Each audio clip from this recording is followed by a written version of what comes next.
से आई है। चलिए देखते हैं इसमें क्या दिलचस्प है। शुरुआत करते हैं स्क्रीन से। सुनने में तो काफी दमदार लग रही है। 6.67 इंच की पीओलेड स्क्रीन है, क्वाड कर्व डिजाइन के साथ।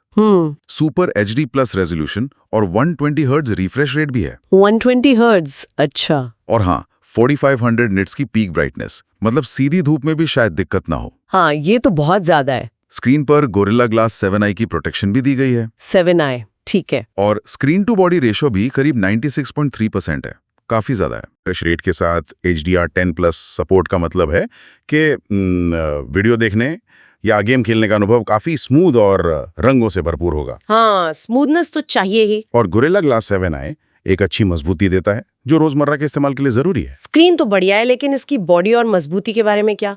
फ्रंट में तो गोरिल्ला ग्लास 7i है ही, पर बैक में वीगन लेदर या मैट एक्रिलिक का ऑप्शन है। अच्छा, ऑप्शंस हैं। और यहाँ एक चौंकाने वाली बात है, इसे IP68 के साथ साथ IP69 रेटिंग मिली है। IP69? हाँ, और MLSTD 810H ड्रॉप रेटिंग भी। ये थोड़ा हटके है ना? हाँ, ये कॉम्बिनेशन वाकई दिलचस्प है।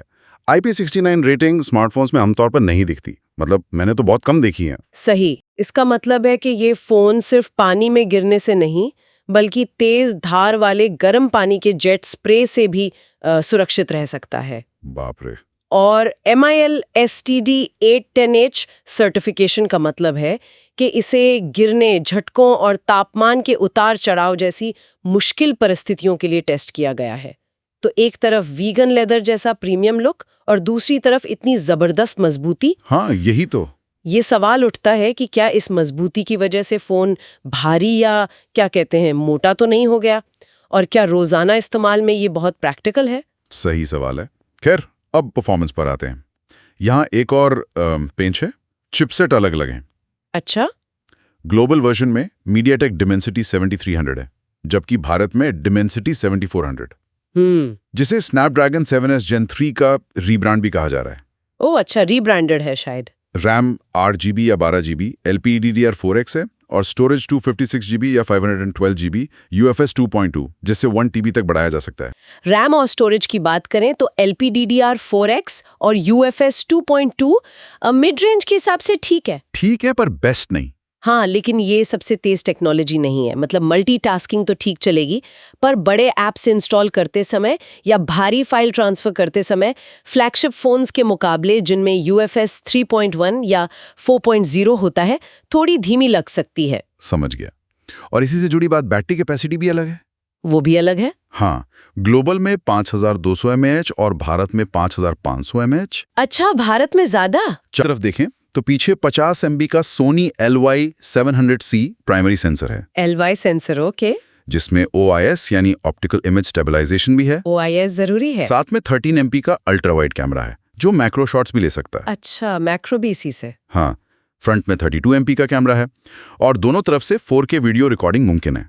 सोनी के LYTI सेंसर्स उनकी नई जनरेशन के सेंसर हैं, जो बेहतर लाइट सेंसिटिविटी और डायनामिक रेंज का वादा करते हैं। OIS का होना कम रोशनी में या हाथ हिलने पर भी साफ तस्वीरें और स्थिर वीडियो लेने में मदद करता है, और अल्ट्रावाइड कैमरा का मैक्रो लेंस की तरह काम करना इसे और उपयोगी बनाता है। मतलब अलग से मैक्रो लेंस नहीं चाहिए। हाँ, ये बढ़िया। हालांकि ये भी सोचने वाली बात है कि क्या 13 MP अल्ट्रावाइड आज के कंपटीशन के हिसाब से काफी है?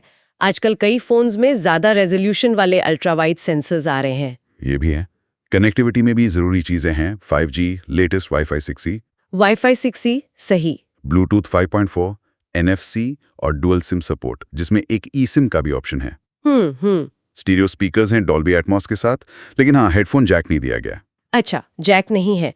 Wi-Fi 6E का मतलब है कि जहां नेटवर्क कंजेशन ज्यादा हो, वहां भी बेहतर और स्थिर कनेक्शन मिल सकता है।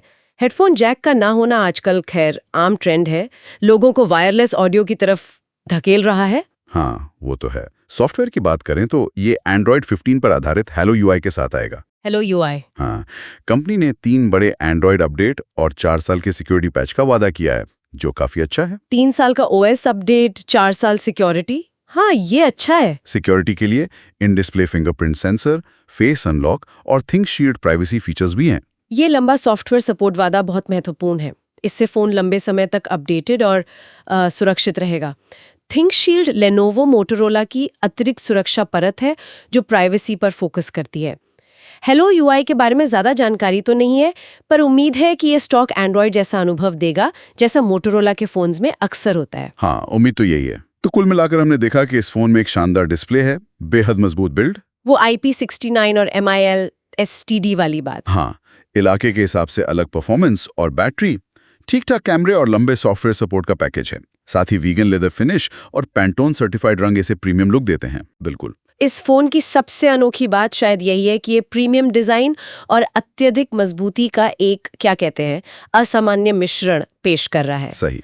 साथ ही अलग अलग क्षेत्रों के लिए अलग स्पेसिफिकेशंस देना दिखाता है कि कंपनियां कैसे बाजार की जरूरतों के हिसाब से प्रोडक्ट्स को ढाल सकती हैं। सही कहा। अब सोचने वाली बात यह है कि क्या प्रीमियम फील और इतनी ज्यादा मजबूती का ये कॉम्बिनेशन ये किसी खास तरह के यूजर को टारगेट कर रहा है, या फिर ये दोनों तरह के ग्राहकों जिन्हें स्टाइल चाहिए और जिन्हें मजबूती को लुभाने की कोशिश में कहीं बीच में ही न रह जाएं? हाँ, ये एक अच्छा सवाल है। बाजार में अपनी जगह कैसे बनाएगा, ये देखना दिलचस्प होगा।